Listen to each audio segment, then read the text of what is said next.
So hey guys, welcome back to my channel and another interesting video. So guys, আজি আমি আকিম অসমৰ top 10 লিষ্টৰ আনজন ইউটিউবাৰ নীলোৎপল চলিহাৰ এখন স্কেটছ। তো স্কেটছখন বনাই উঠি তেখেতক লগ কৰি এখন দিবলৈ চেষ্টা কৰিম। তো আপোনালোকে চাই থাকক ভিডিঅ'টো শেষলৈ।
তো গাইজ ফাইনেলি ফটোখন ক্লিয়াৰ হৈ গ'ল।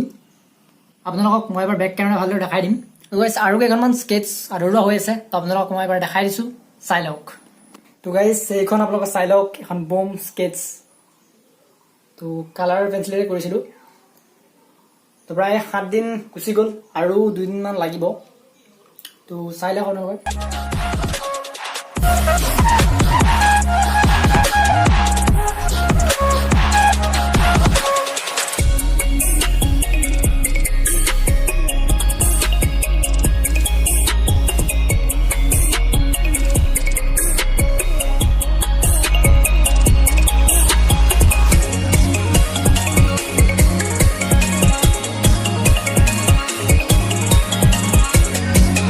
তো গাইজ আজিৰ এই ভিডিঅ'টো আপোনালোকে কেনেকুৱা পালে কমেণ্ট কৰি জনাব, আৰু আপোনালোকৰ কোনখন ফটো বেছি ভাল লাগিছে সেইটো কমেণ্ট কৰি জনাব। তাক লগ কৰি ফটোখন দিবলৈ চেষ্টা কৰিম।